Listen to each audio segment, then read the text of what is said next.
Hey everyone, it's Tara. So it is almost the end of summer, and for a lot of people that means it's time for one last big camping trip.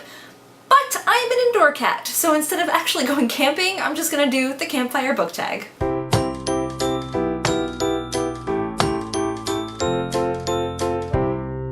The Campfire Book Tag was created by Jade at Jaded Reader, who also tagged me in it. Thank you, Jade. I will link her original video up there and down there. And that's literally all the preamble I have for this tag, so let's just get started. Number 1, Build the Tent, a book you had to read that ended up being a drag. Harry Potter and the Cursed Child by John Tiffany, Jack Thorne, and supposedly J.K. Rowling. Harry Potter and the Cursed Child follows Albus Potter as he deals with living in his famous father's shadow, and his best friend Scorpius Malfoy dealing with rumors that he is Voldemort's secret love child. Yeah. The boys go on a quest through time to try to save Cedric Diggory, but it ends up being like that one episode of The Simpsons where Homer went back in time and accidentally squashed a mosquito and then he returned to a world that was completely changed. But that episode of The Simpsons was actually a lot better than this. So no, I didn't actually have to read this. It's not like it was required reading in school or anything, but come on, it's a sequel to Harry Potter. Yes, I had to read it. And it wasn't so much of a drag as it was just downright painful. What can I say about Harry Potter and the Cursed Child that 1,000 people haven't already said? The one-dimensional protagonist and antagonist, the characters that act so out of character you don't even recognize them, the complete contradiction to the way time travel was established in the main series, and the ridiculous, embarrassing, cringe-worthy, no, gag-worthy, vomit-worthy plot. This reads like really, really, really bad fan fiction. And as far as I'm concerned, it's exactly what it is. Number 2, Build a Fire, a book that you were proud of finishing. I gotta go with a whole series for this, and you can probably see what series is missing right behind me. The Song of Ice and Fire series by George R.R. Martin. And there is no way I'm holding up these 5 books for this entire thing. They're going back on the shelf. A Song of Ice and Fire is an epic fantasy series set in a world where magic has all but died out, but the seasons can last for years. There are 3 branches to the story. One follows the power struggle for the Iron Throne among the great houses of Westeros. One is in the east, following the last of the once powerful Targaryen dynasty as they plot to retake the Iron Throne from those who stole it from them. And one is in the frozen north, where a race of supernatural beings, long thought to be only legend, start to rise again and build an army of the dead. There are 2 reasons that I am proud of finishing this series. The first is that the first time I tried, I couldn't get into it. I am not a big epic fantasy reader, so I dragged myself through the first few chapters of the first book until I decided I had to put it down, and I watched the HBO show Game of Thrones instead. The show had 2 seasons out at that point. I whipped through all 2 seasons, all 20 episodes in 4 or 5 days, and then I went back to the books. And I very easily and very quickly got into the books that time. I was so in love with the show, and I ended up loving the books even more. And the other reason that I am proud of finishing this series is that since coming onto BookTube and watching other videos and hearing people talk about this series, I've learned that a lot of people are really intimidated by the length of it. I read all 5 books, all 5,000 pages, in a month. That's 4,931 pages of itty-bitty teeny tiny text. No, I wasn't working at the time, and this was years before my son was born, so I had literally nothing to do all day except read. And that is exactly what I did all day. My husband left for work in the morning, I was reading on the couch. He came home from work 9 hours later, I was still reading on the couch.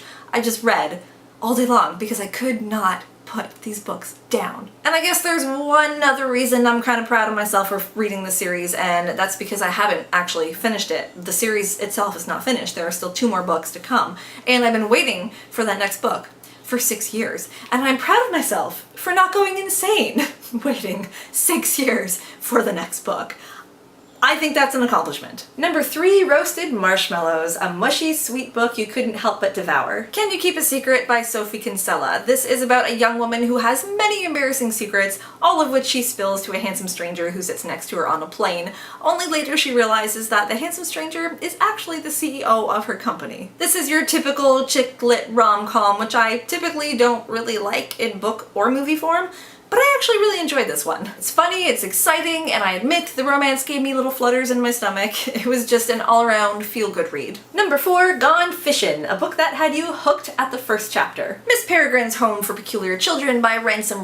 I covered this in depth in my Booktubeathon wrap-up, so I'm just gonna link that up there if you want to know what the book's about and my thoughts on it. And I picked this book because I have textual evidence of just how early the book hooked me. I was a few pages in and texted my friend Kaylee from the Enchanted Library about how much I was already in love with it. Number 5, Skipping Rocks, a book or series that you DNF'd. I actually did a whole video on books and series that I've DNF'd. I will link that up there and down below for you if you want to check that out. But for this tag, I'm gonna go with The Shining by Stephen King. This is about a writer who takes a job as an off-season caretaker for a big, empty, possibly haunted hotel, and he ends up going crazy. I'm iffy with Stephen King in general, and especially older books by any author. I have trouble getting into books that were written back in the 60s or 70s or 80s just because the language and the style and our society is so different now than it was back then, so it's hard for me to get into it. I tried. I really did. I struggled for 2 weeks to get through maybe 30 or 40 pages before I finally threw in the towel and put it down. I might pick this up again someday. I think I might just watch the movie because I never actually have watched it from start to finish. And as I said with the whole Song of Ice and Fire thing, sometimes watching the adaptation gets me into the book, so I might go that route with this. Number 6, Campfire Songs, a book so good you're always found singing its praises. The Pact by Jodi Picoult. This book kicks off with a teenage girl, Emily, found dead from a gunshot wound to the head, and her boyfriend, Chris, insisting that they had a suicide pact that he just couldn't go through with. The rest of the story jumps back and forth between 2 timelines. In the present, Chris is dealing with being on trial for Emily's murder, and both kids' parents are dealing with the aftermath of the tragedy. And in the past, you see how Chris and Emily's relationship grew and developed from when they were children, and exactly what led up to her death. I quite literally could not put this book down the first time I read it.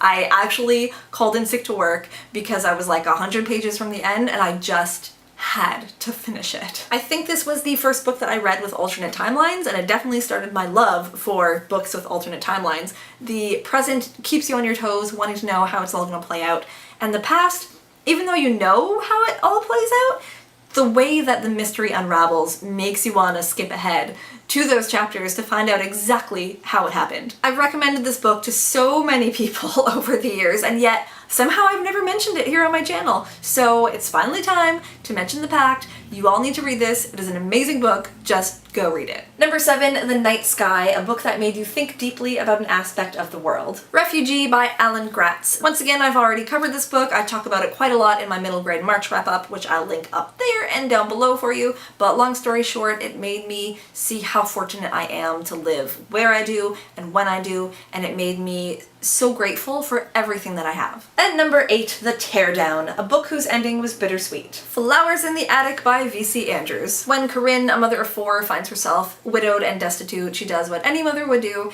and asks her outrageously wealthy parents for help.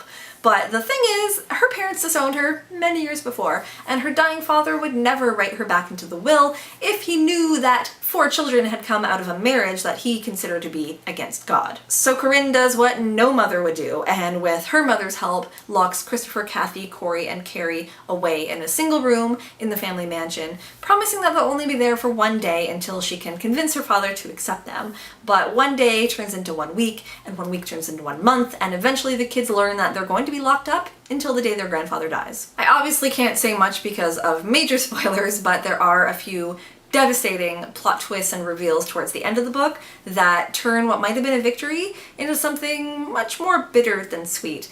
And I first read this book 23 years ago, and I read it almost every year since, and to this day, the ending still leaves me completely shaken. So that is it for my Campfire Book Tag, and now I get to tag some of you guys. I'm gonna tag Krista from Books and Jams, Tabby from Keeping Tabs, Leslie from Leslie Cardix, Josh from Beards and Books, and Kaylee from the Enchanted Library. Thank you all so much for watching. I hope you enjoyed the video, and if you did, give it a big thumbs up. And until next time, everyone, happy reading and happy camping. Bye-bye.